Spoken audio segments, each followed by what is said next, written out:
Assalamualaikum warahmatullahi wabarakatuh. Bertemu lagi dengan Ibu pada pagi hari ini.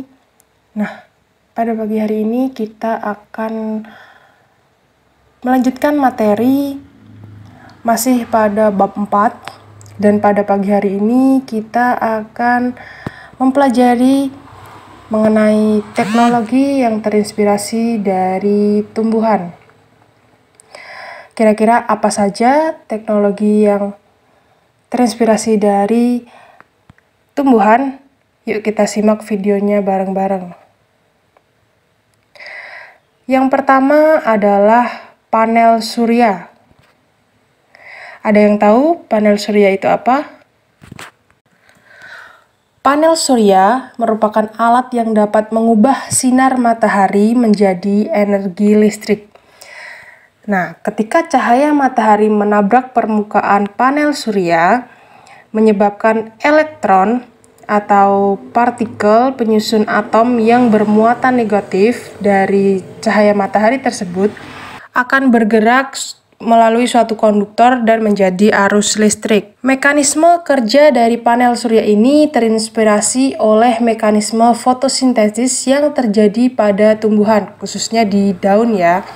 Nah, pada proses fotosintesis juga dibutuhkan cahaya matahari dan zat hijau daun atau klorofil. Nah, melalui fotosintesis ini dihasilkan oksigen dan juga glukosa. Saat daun terkena sinar matahari, klorofil akan menyerap energi matahari. Kemudian elektron pada kompleks klorofil akan bergerak melalui suatu saluran yang menyebabkan muatan positif ikut bergerak pula. Nah, muatan positif ini selanjutnya bergerak menuju kompleks enzim yang berfungsi menghasilkan energi kimia berupa ATP atau NADPH.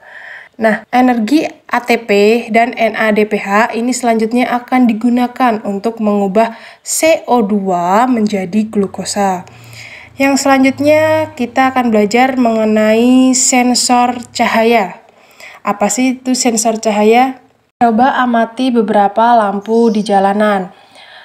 Ada lampu yang dapat menyala sendiri ketika menjelang malam, juga ada lampu yang bisa mati sendiri ketika menjelang pagi tanpa harus dinyalakan atau dimatikan secara manual.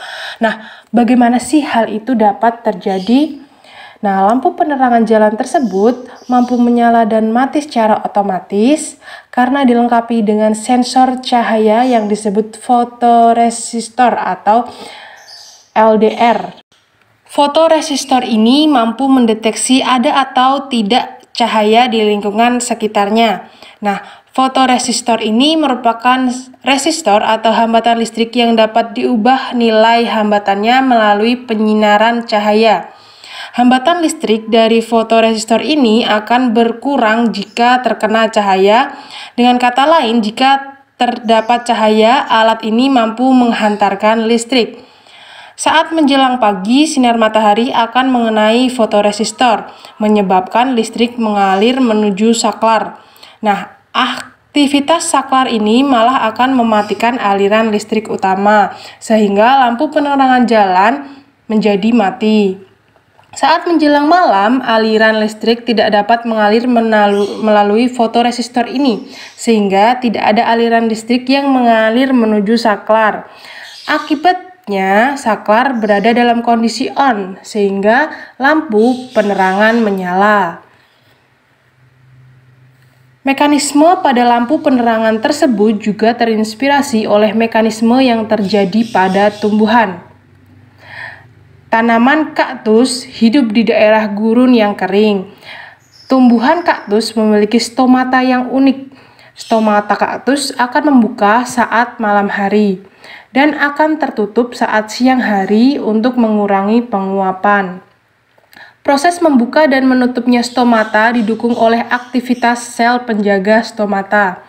Sel penjaga ini memiliki reseptor cahaya yang disebut fotoreseptor yang peka terhadap cahaya. Saat siang hari yang terik, fotoreseptor pada sel penjaga akan menangkap cahaya dan menyebabkan air dalam sel penjaga dipompa keluar dengan bantuan ion-ion Akibatnya, sel penjaga akan mengecil dan lubang stomata akan tertutup. Nah, saat malam hari, air dipompa lagi masuk ke dalam sel penjaga dengan bantuan ion-ion sehingga sel penjaga menjadi lebih besar. Akibatnya, sel stomata akan membuka. Selanjutnya adalah lapisan pelindung atau pengkilap. Pernahkah anak-anak melihat tanaman talas atau teratai? Nah, ketika kamu melihat daun kedua tanaman tersebut, kamu pasti melihat bahwa daun tersebut sangat bersih. Bagaimana hal ini dapat terjadi? Jika kamu melihat melalui mikroskop penampang melintang dari kedua daun tersebut, maka kamu akan melihat pada permukaan daun tersebut terdapat lapisan tebal yang biasa disebut dengan kutikula. Kutikula ini tersusun atas senyawa lipid berupa lilin dan polimer hidrokarbon yang disebut kutan. Kedua senyawa ini bersifat hidrofobik atau tidak suka dengan adanya air, sehingga jika air mengenai lapisan ini maka daun tidak akan basah. Lapisan lilin ini juga mampu mencegah menempelnya debu atau kotoran lain dan membuat daun terlihat lebih bersih. Tahukah kamu bahwa ilmuwan juga telah mengadopsi mekanisme ini dan menerapkan untuk membuat cat yang tidak mudah kotor, lapisan mengkilap, dan juga lapisan anti air.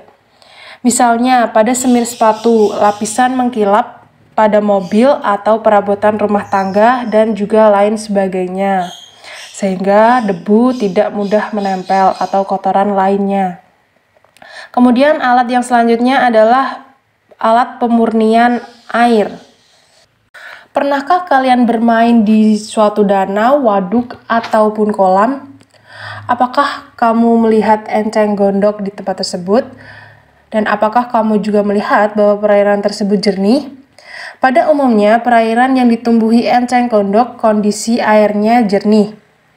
Mengapa hal ini dapat terjadi? Nah, ketika kamu melihat akar enceng gondok, kamu akan melihat akar enceng gondok terbentuk dari serabut yang banyak. Nah, akar ini mampu menyerap partikel-partikel yang terlarut dalam air sehingga air menjadi bersih. Bahkan zat-zat berbahaya seperti racun pun dapat diserap oleh enceng gondok tersebut. Apabila kamu mengamati membran sel akar secara lebih teliti dengan menggunakan mikroskop, maka akan terlihat lubang-lubang atau saluran kecil pada membran. Saluran ini terbentuk dari protein dan memiliki lubang dengan ukuran tertentu dan daya ikat tertentu pula. Salah satu salurannya bernama aquaporin.